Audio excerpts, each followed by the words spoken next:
The 42nd chapter of the book of Isaiah in the Bible clearly foretells the coming of an Arabian prophet, specifically Prophet Muhammad, peace and blessings be upon him. Isaiah describes itself as a prophecy about the future. God states that, "The former things have taken place, and new things I declare." God starts the chapter by drawing our attention to a very special person that he will send. He describes this person as my servant, whom I uphold, my chosen one in whom I delight. At least 3 of the names of the Prophet Muhammad are mentioned: servant, chosen one, and in whom I delight. Isaiah is originally written in Hebrew. Arabic and Hebrew share a lot of common words because they are both Semitic languages. Isaiah uses the Hebrew word ebed for servant. The Arabic word for servant is abd. Prophet Muhammad is known as God's servant. In Arabic, Abdullah. Chosen one is Mustafa in Arabic. This is another of the names of the Prophet Muhammad. The one in whom God delights in shows that this person is beloved to God. Habibullah in Arabic, which means beloved of God, also happens to be one of the Prophet Muhammad's names. In Isaiah, God also reveals the location of this special person. He states, "Let the wilderness and its towns raise their voices. Let the settlements where Kedar lives rejoice." Out of all the nations on earth that God inspired Isaiah to mention, he chose to highlight Kedar's location, so we should pay special attention. Throughout the Bible, Kedar and his sons are linked to Arabia. For example, the book of Ezekiel tells us that Arabia and all the princes of Kedar were your favorite dealers in lambs, rams, and goats. In these they did business with you. In Isaiah, God goes on to narrow the location down further to a specific city within Arabia. He states that the people of Selah should sing for joy. Let them shout from the mountaintops. The place Selah pinpoints the exact location in Arabia. The place being spoken of is the city of Medina in Saudi Arabia, because Selah is the name of a famous mountain in Medina. Medina was the city of the Prophet Muhammad. An important point worth mentioning is that historically we know there was a presence of various Jewish tribes in Medina before the advent of the Prophet Muhammad. Both Jewish historians and Islamic history records this fact. The question then arises, why were there numerous Jewish tribes within Medina? The answer is that the learned Jews were aware of this prophecy in Isaiah and were anxiously awaiting the coming of a new prophet. Islamic history records the fact that whenever a dispute arose between the Jews and the Arabs in Medina, the Jews used to taunt their pagan Arab neighbors by saying, "When our prophet arrives, we shall obliterate you." The Quran also affirms this. God says, "Is it not a sign to them that the learned men of the children of Israel knew it as true?" In Isaiah, God informs us that the special person will bring something new. Mankind is told that we will sing to the Lord a new song, His praise from the ends of the earth. The statement "a new song" means a new law, a new way of worship. This is exactly what Islam represents. The emphasis on the new song here is singing the praise of God all over the earth. The Quran opens with the statement, "Praise be to God, Lord of the worlds," and is recited by Muslims all over the world during prayers every day. The new song cannot refer to Jesus because he did not bring about anything new. Rather, he confirmed the law of Moses that was already there. In the Gospel of Matthew, Jesus said, "Think not I am come to destroy the law or the prophets. I am not come to destroy, but fulfill." Jesus obeyed and followed the law of Moses throughout his life. Jesus didn't sing a new song. He sang the same song of Moses, the Torah.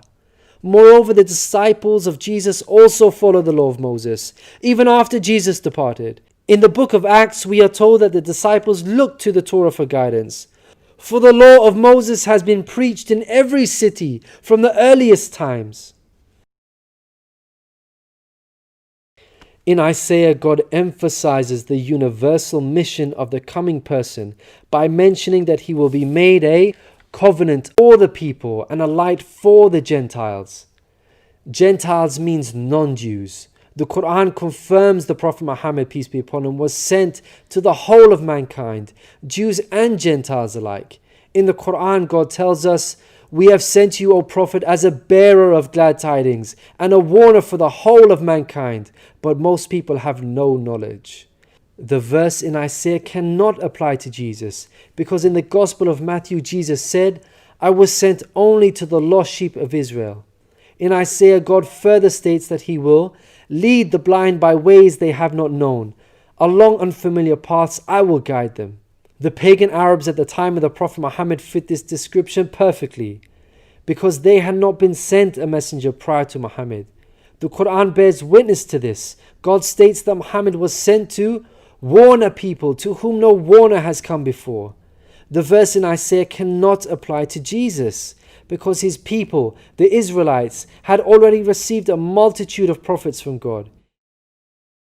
In Isaiah, God emphasizes that this special person will be sent to those who trust in idols, who say to images, "You are our gods." The whole of Arabia at the start of Muhammad's prophethood consisted of idol worshippers. Again, this cannot be a reference to Jesus, because his people, the Israelites, were monotheists and not idol worshippers.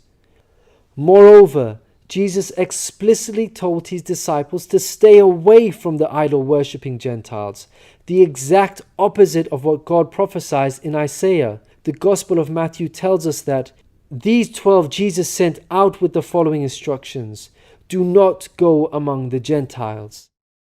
In Isaiah, God states that this special person will be a warrior and will go forth as a mighty man. He shall stir up jealousy like a man of war. He shall cry, yea, roar. He shall prevail against his enemies. Throughout history, God has dealt sternly with those who are sent guidance and persist in disbelief.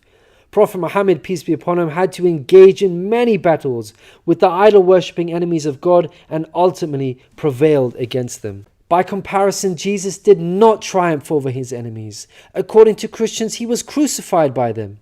Moreover, Jesus wasn't interested in fighting. He was not a man of war. He was a pacifist, according to the Bible. He said such things as, "For all who draw the sword will die by the sword," and "My kingdom is not of this world. If my kingdom were of this world, then would my servants fight." In Isaiah, God gives us a list of momentous achievements for this special person. Chief of these is that the idol worshippers will be turned back in utter shame. Not only did the Prophet Muhammad conquer Mecca, the pagan capital of Arabia, but by the end of his life, in just 23 short years of prophethood, Arabia had shunned idol worship and now worshipped the one true God of Abraham. This cannot apply to Jesus, as it was Christians themselves who were humiliated and greatly ashamed for hundreds of years after Jesus. They were persecuted at the hands of the Roman Empire, who were idol worshippers. They executed some of the apostles of Jesus, such as Peter and Paul. Christians were tortured and even fed to the lions. Finally, Isaiah closes with an admonishment from God. "Hear, you deaf. Look, you blind, and see. You have seen many things, but you pay no attention. Your ears are open, but you do not listen. Which of you will listen to this or pay close attention in time to come?" It seems clear that the deaf and blind God is talking about in this verse are those who reject Prophet Muhammad, peace be upon him. Who among you will heed God by acknowledging him? Who will listen and pay close attention in time to come? الذين يتبعون الرسول النبي الأمي الذي يجدونه مكتوبا عندهم في التوراة والإنجيل يأمرهم بالمعروف